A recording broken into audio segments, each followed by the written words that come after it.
Salut! Aujourd'hui, j'ai envie de partager ce que j'ai appris de mon année 2024 avec toi.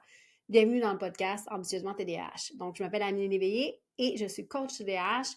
J'ai envie de partager avec toi, en fait, 5 choses que j'ai apprises au cours de mon année 2024 qui, je pense, pourraient t'aider, toi aussi, à mieux vivre avec la réalité d'avoir un TDAH. Donc, la première chose que j'ai réalisée avec mon année 2024, c'est d'apprendre à verbaliser tes besoins, apprendre à verbaliser ce que tu veux, apprendre à reconnaître ce que tu cherches à obtenir.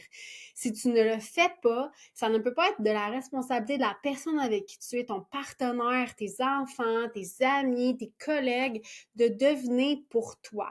C'est une des choses sur laquelle j'ai le plus travaillé cette année, c'est d'apprendre à être claire dans ce que je verbalisais parce que j'ai réalisé en fait que je vivais énormément de frustration, d'avoir l'impression de ne pas être entendue, de ne pas être respectée ou de ne pas être entendue, ouais, le moins bon. Alors qu'en réalité, j'avais jamais verbalisé ce que je voulais. Donc, j'avais pas verbalisé clairement ce que je cherchais. Les phrases comme faisons les choses comme il faut ou s'il te plaît, range tes affaires, toutes ces phrases-là, ça veut absolument rien dire. Surtout si tu vis avec des gens qui ont un TDAH comme toi. Ça veut rien dire. Ça veut dire quoi ranger ses affaires? Si c'est pas clairement indiqué ce que tu cherches, la personne, tu peux pas t'attendre à ce que la personne se conforme à ce que tu veux si tu lui verbalises pas clairement ce que tu cherches à obtenir. Puis il faut que tu sois confortable aussi avec le fait que la personne elle va vivre les choses un peu à sa façon. Donc si tu ne verbalises pas tes objectifs, tes besoins, tes envies, ça va être vraiment difficile de faire en sorte que ceux-ci se concrétisent ou que les personnes qui sont dans ta vie mettre les choses en place pour que ça se fasse. Puis, je te dirais que ça a été une de mes plus grandes... Tu vas me dire que c'est quelque chose que je devrais savoir, je sais, mais en réalité, à chaque fois que je vis un conflit, surtout avec mon conjoint, je me chicane pas souvent, là, mais bon, à chaque fois que je vis un conflit, je réalise que c'était souvent des attentes non verbalisées ou même moi-même, je ne savais pas vraiment ce que je voulais. J'avais comme un peu l'idée qu'il devrait devenir à ma place qu'est-ce que je veux, puis tomber sur la bonne chose. Je te jure que ça fonctionne pas comme ça. Personne ne le don de télépathie, puis même si tu avais le don de télépathie, tu trouverais que c'est le chaos dans ma tête parce que moi-même, j'ai de la misère à identifier ce que je cherche. Donc, la première des choses que je te recommande de faire cette année, c'est de vraiment apprendre à verbaliser clairement ce que tu cherches à avoir ou ce que tu veux ou ce que tu as envie de vivre ou de ne pas vivre. C'est aussi important, ça. Donc, ça va t'aider beaucoup à diminuer la friction avec les autres. Ça va t'aider beaucoup à limiter la frustration par rapport à quelque chose parce que si tu le dis pas, c'est sûr que la personne en face de toi ne peut pas le savoir. Donc, ça m'amène en fait à quand tu sais où tu veux t'en aller, je te dirais que la chose que j'ai apprise cette année, la deuxième chose que j'ai appris cette année, c'est de prendre le temps de tracker ce que tu fais.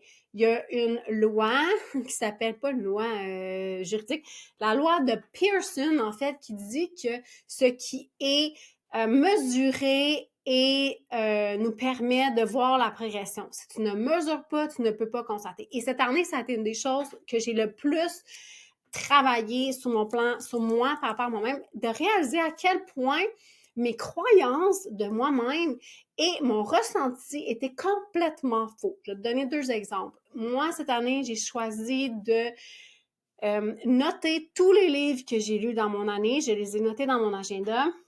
J'ai choisi également de noter toutes les journées dans mon année où j'ai fait une activité physique de façon intentionnelle. Je ne mettais pas la barre à me dire, OK, il faut que ça soit un workout spécifiquement. Ça pouvait être un entraînement, ça pouvait être une course, ça pouvait être une randonnée pédestre, ça peut être une séance de yoga, ça peut être du pilates, n'importe quoi. Mais c'était de l'activité physique intentionnelle. Et dans les 2 cas, autant pour la lecture que pour l'entraînement ou l'activité physique, j'étais comme un peu... D'un, j'ai la croyance que je suis paresseuse, que j'en fais pas assez, OK?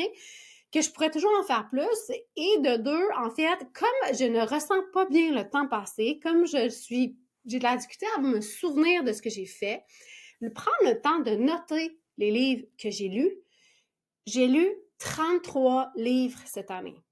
OK, même si tu me dis: «OK, Amélie, c'est quoi les 33 livres?» Je vais être obligée de retourner dans mes notes puis pour être capable de les verbaliser. Mais juste de savoir que j'ai lu 33 livres. Quand je te dis lire, j'ai vraiment lu en version papier, là. Je suis pas une grande fan des livres audio parce que je retiens pas bien l'information. Puis j'aime lire, j'aime manipuler un livre papier. Juste le fait de savoir que j'en ai lu 33, mais je me dis, ben voyons, là, j'ai quand même choisi tout au long de mon année de mettre de l'énergie sur quelque chose qui était important pour moi, que ce soit des romans, que ce soit des livres où j'apprends en matière. J'ai pris le temps de lire ces informations-là, de lire ces mots-là, d'encourager ces auteurs-là, et je suis extrêmement fière. Ce que je vois, par contre, c'est que j'ai l'impression que je lis pas assez. Pourquoi? Parce que je me souviens pas de ce que je lis. Je te jure que présentement, j'ai pas accès à cette liste-là. Pas que j'ai pas accès, c'est qu'elle est rangée dans mon agenda de l'année passée. Présentement, là, pendant que je suis en train de lire, de faire mon podcast avec toi, j'ai pas cette liste-là, fait que je m'en souviens pas ce que j'ai lu. Puis quand je m'en souviens pas, ben j'ai l'impression que j'ai pas lu dans mon année. Mais c'est pas vrai, j'ai lu 33 livres. Donc je peux challenger cette croyance-là qui est que je lis pas beaucoup, ou que j'en lis pas assez, ou que je passe mon temps à jouer sur un iPad. C'est pas vrai. Même chose avec mes entraînements. Quand je regarde ma feuille d'entraînement qui est aussi dans mon agenda, parce que je suis rendue en 2025 puis que maintenant j'en ai une nouvelle, je constate que je me suis entraînée plus de 80% des journées de mon année. J'ai pas perdu, tu sais, pour moi, c'est une priorité. M'entraîner, ça me fait énormément du bien. Ben, bouger, en fait, je dis le mot entraîner, mais je parle de bouger. Bouger mon corps est très important pour moi. C'est vraiment quelque chose qui m'aide beaucoup au niveau de la gestion de mes symptômes TDAH puis de ma santé mentale. Et je réalise que je me suis entraînée j'ai bougé plus de 80% de mon année. Donc, c'est pas vrai que je bouge pas. Est-ce que je peux bouger plus? Non, je pense que je bouge assez. Donc, je peux changer mon discours interne. Mais la réalité, c'est que je m'en souviens pas. Je suis quelqu'un qui adore aller faire de la randonnée, mais je me souviens pas toutes les fois où je suis allée faire de la randonnée. Il faut que je les écrive dans mon agenda. Il faut que je les note quelque part que je les fais. Parce qu'en fait, pour vrai, je sais que j'en ai fait au moins une par mois parce que ça a été écrit dans mon agenda puis que j'ai fait le bilan de mon année puis j'ai regardé tout ce que j'ai fait cette année. Puis ça m'a amené vraiment ces deux choses-là, de prendre le temps de noter ces informations-là puis d'être capable de revisiter cette information-là régulièrement, mais surtout à la fin de l'année. Ça me permet de voir à quel point mon évaluation de moi-même était complètement off.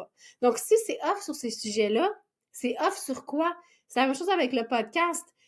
J'ai produit un épisode de podcast toutes les semaines, sauf les semaines où j'ai décidé de ne pas en produire. Donc, cet été, j'ai pris 2 semaines de vacances. Et là, pendant Noël, j'ai choisi aussi de prendre 2 semaines de vacances. Donc, s'il y a 52 semaines, pas si, il y a 52 semaines dans une année, j'en enlève 4. J'ai produit 48 épisodes de podcast cette année. Donc, c'est pas vrai que je fais pas de podcast. Je peux même dire que je suis une podcaster. Je suis une personne qui fait des balados. Donc, de prendre le temps de noter ces choses-là, de suivre la progression, en fait, de quelque chose qui est important pour toi, va t'aider à changer ton discours interne, va t'aider aussi à avoir accès à cette information-là parce que je te jure que je m'en souviens pas. Puis comme, par exemple, tu vas me dire, ben, il n'y a pas de bonne manière de stocker l'information. Ça aurait pu être de mettre tous mes livres dans ma bibliothèque, puis là, je pointe à côté de moi parce que j'ai une petite bibliothèque. Ça pourrait être ça, mais dans mon cas, ça créerait juste l'encombrement visuel, ça serait fatigant. Pas juste ça, il y a quand même plusieurs de ces livres-là qui ont été empruntés à la bibliothèque, puis je ne peux pas les garder.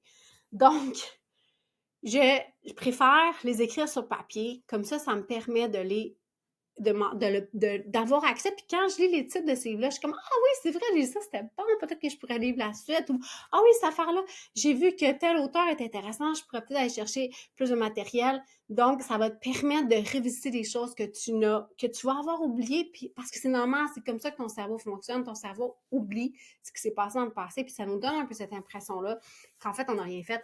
Mais je suis certaine que tu as fait énormément de choses dans ton année 2024. Donc, la troisième chose que j'ai constatée cette année, j'ai lu un livre qui s'appelle The Gain and the Gap. Peut-être The Gap and the Gap. Non, The Gain and the Gap. Et ça a été un de mes lectures les plus significatives de mon année 2024. Ce n'est pas un livre spécifiquement TDAH, mais c'est un livre où on t'invite, en fait, à prioriser, d'identifier dans ce que tu as fait les gains. Donc, ce que tu as gagné plutôt que de percevoir ce que tu crois que tu aurais dû faire, mais que tu n'as pas été capable de faire. Donc, le principe, c'est vraiment qu'est-ce que tu as gagné au lieu de focusser sur ce que tu crois que tu aurais dû faire mieux. De changer ce paradigme-là, de changer cette façon-là de voir les choses.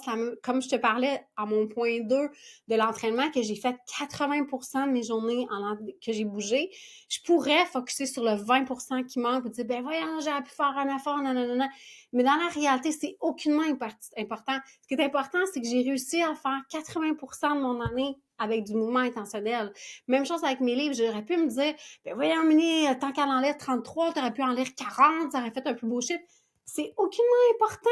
Ce qui est important, c'est que j'ai fait l'effort de lire suffisamment souvent pour arriver à 33 livres. Je ne m'étais pas fixé d'objectif, puis cette année, même chose, je ne me fixerai pas d'objectif et je ne serai pas plus ou moins fière si je dépasse ou non le chiffre de cette année. Donc, si en 2025, je lis 30 livres, je vais être focusée sur le fait que j'ai lu 30 livres et non pas focusée sur le fait que je n'ai pas lu 3 livres ou pas lu 4 livres.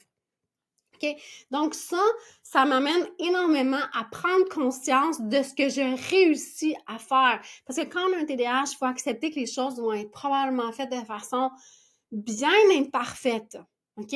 Mais quand tu acceptes ça, quand tu acceptes que la clé n'est pas dans le fait de faire quelque chose de façon constante tous les jours, mais bien d'y revenir le plus souvent possible, c'est là où tu vas faire du progrès, c'est là où tu vas changer ta façon de te percevoir, c'est là où tu vas prioriser les choses qui sont importantes pour toi. Ce n'est pas en te fixant un objectif qui est irréaliste, puis en passant ton temps à évaluer ta performance par rapport à cet objectif-là. OK? Donc, si il y a une chose que j'ai retenue de ce livre-là, c'est vraiment ça. L'importance de focuser sur ce que tu sais que tu as réussi, sur ce que tu sais que tu as gagné là-dedans et non pas sur ce que tu penses que ça aurait dû être mieux. Tu sais, c'est comme, je pourrais toujours me dire que mes entraînements sont pas assez longs, que je bouge pas assez fort, que j'aurais pu aller à une montagne plus difficile, mais dans la réalité, ce qui est important, c'est que j'ai pris le temps de prendre ma voiture puis d'aller faire une petite randonnée dans une montagne proche de chez moi qui était accessible. C'est ça qui est important. C'est pas ce que ça aurait pu être si ça avait été parfait. C'est ce que tu as réussi à faire dans la situation que tu es là présentement. Puis ça m'a aidé énormément à être confortable avec le fait que l'année passée, j'ai eu 4 semaines où je n'ai pas fait de podcast.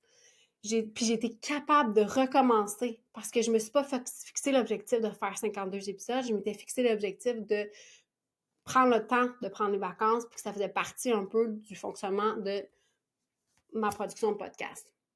Donc, je t'invite vraiment à essayer d'intégrer ça dans ton quotidien, de te demander, mais qu'est-ce que j'ai réussi à gagner aujourd'hui? Quand je te parle de gagner, je parle pas de miser de l'argent puis gagner, mais c'est qu'est-ce que j'ai réussi à faire que j'ai fourni un effort pour faire. Donc, moi, aujourd'hui, ça va être probablement faire mon épisode de podcast, ça va être faire mon épisode de la chaîne YouTube, ça va être d'avoir fait du yoga ce matin, ça va probablement être de faire un entraînement ce soir.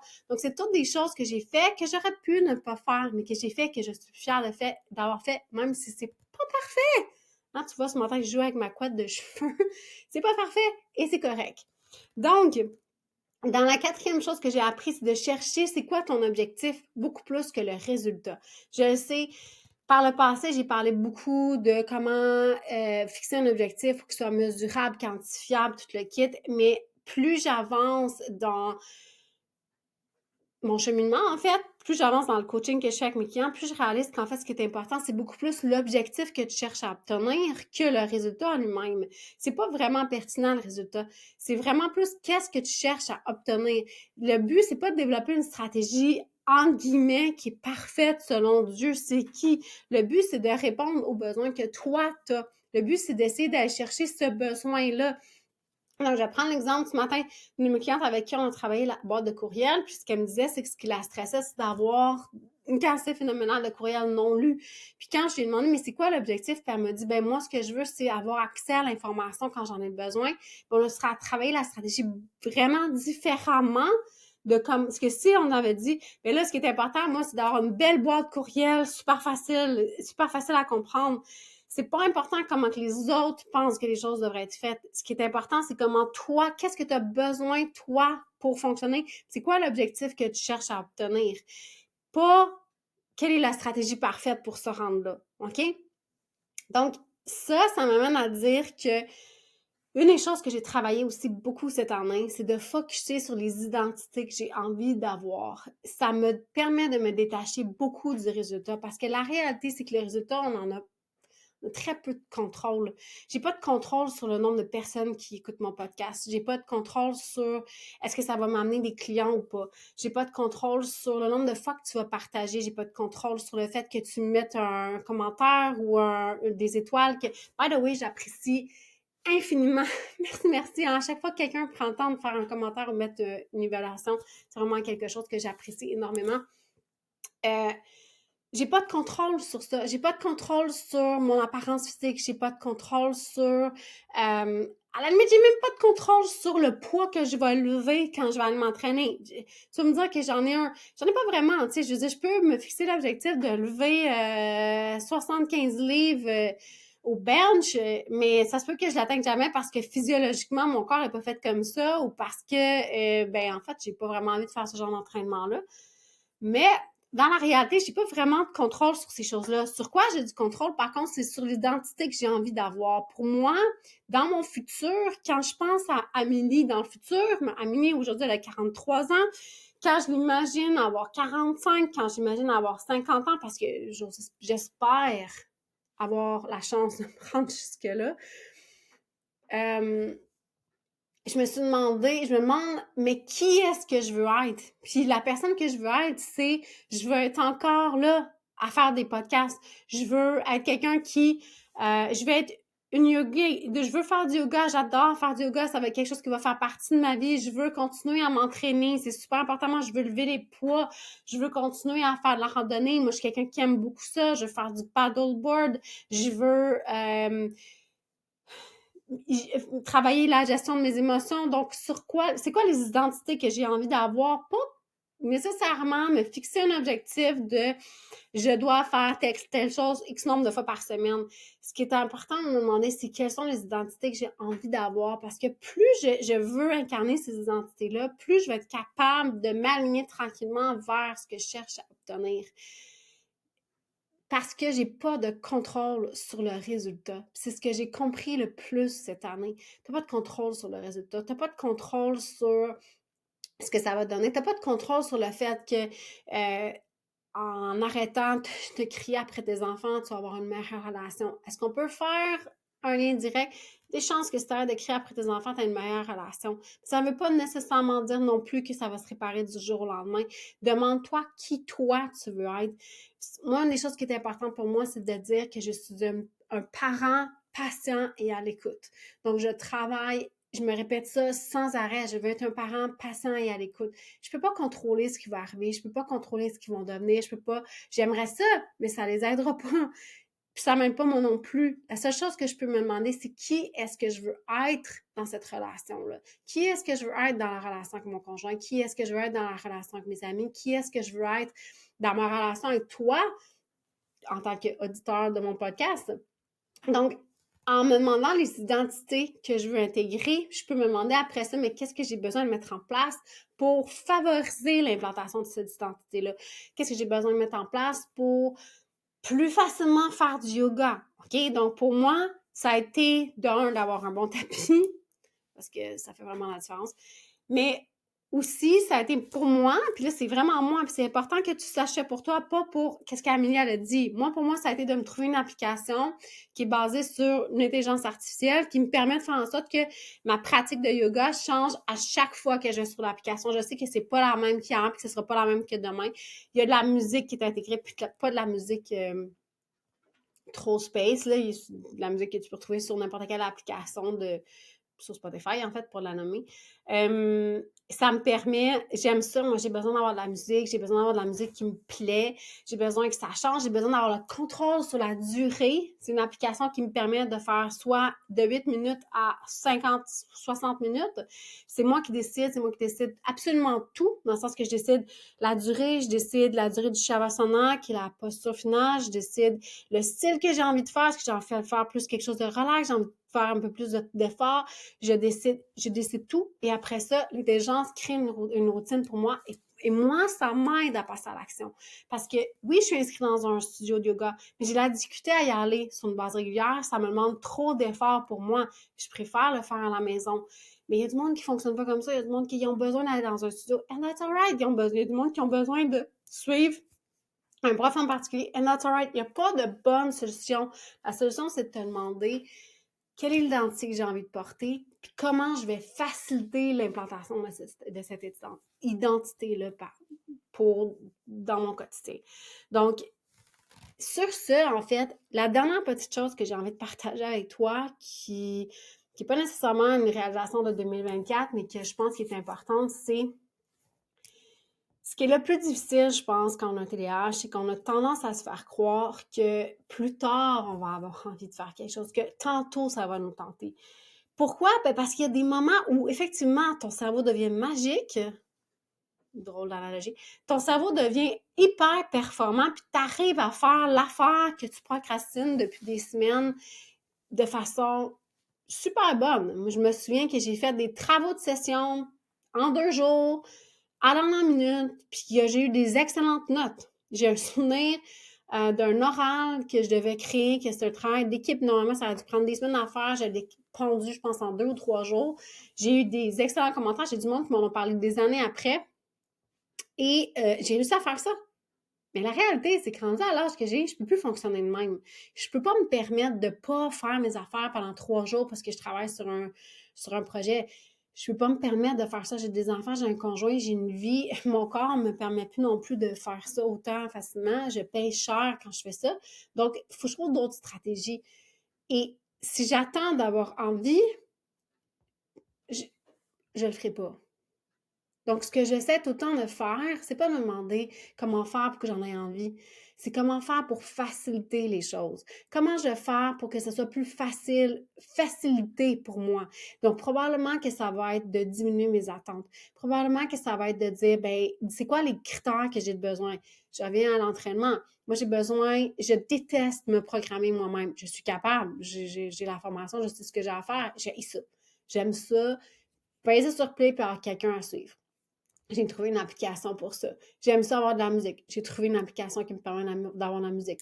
Ça m'aide à faciliter le passage à l'action. Ça fait pas en sorte que c'est facile puis que j'en ai envie. Ça fait juste faciliter mon passage à l'action parce que pour moi, une des identités qui est la plus importante pour moi, c'est que je veux être quelqu'un qui prend soin de soi.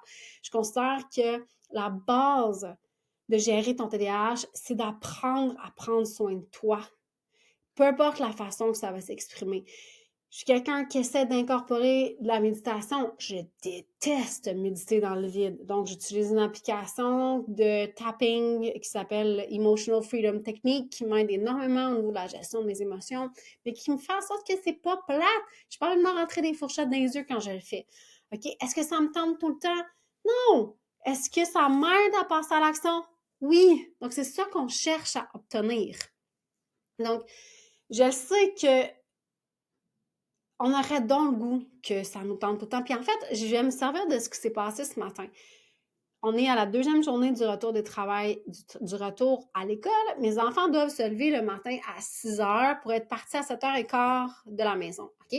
Et ce matin, la réflexion que je me suis faite, c'est j'ai donc hâte qu'il n'y ait plus besoin que je me lève le matin. OK? Ben, l'affaire, c'est que ça n'arrivera pas avant beaucoup d'années. De un, parce que c'est du quoi? J'aime ça, être là le matin quand ils sont en train de se préparer. J'aime ça, prendre le temps de jouer avec eux. J'aime ça, prendre le temps de jouer à un jeu avec mon garçon. J'aime ça, les accompagner dans leur déjeuner. J'aime ça, leur dire au revoir le matin. C'est important pour moi. J'ai un garçon qui est encore au primaire. Ça va prendre encore plusieurs années avant qu'il termine son secondaire au Québec. Donc, il me reste encore un bon 6 ans de ce rythme d'école-là. Et la réalité, c'est que l'école où il est commence à cette heure-là. Je ne changerai pas mon fils d'école juste pour me lever un petit peu plus tard. Parce qu'il est très bien où il est, puis c'est une école qui répond super bien à ses besoins. Donc, j'ai 2 choix. Soit que je continue à trouver ça vraiment chiant, puis rester là-dedans, puis me faire croire que je suis mieux en vacances, alors que dans la réalité, quand je suis en vacances, je me deviens complètement désorganisée puis je fais plus rien. Soit que je me dis, ben c'est comme ça ma réalité maintenant, comment je peux faire pour faciliter mon passage à l'action. Donc, il y a des chances que j'aille changer le cadran parce que ça m'énerve le poste de radio où mon chum a mis le réveil. Ça se peut aussi que j'aie besoin de revoir mes habitudes de sommeil parce que présentement, je me couche trop tard puis ça fait que j'ai de la misère à me lever. Mais ça va surtout passer par quand moi je me réveille, peut-être mettre un mot dans ma chambre qui me dit pourquoi je me lève. Je me lève parce que je vais passer ce moment-là avec mes enfants, parce que c'est un moment qui est important pour moi. Puis aussi parce que ça m'aide à m'activer. Parce que je le sais, ça déclenche toute ma routine du matin, puis après ça, je sais que je vais être capable de travailler à 9h30 parce que j'ai besoin de toutes ces petites étapes-là. Puis je sais que si je me lève à 6h30 au lieu de 6h, ça va complètement tout décaler.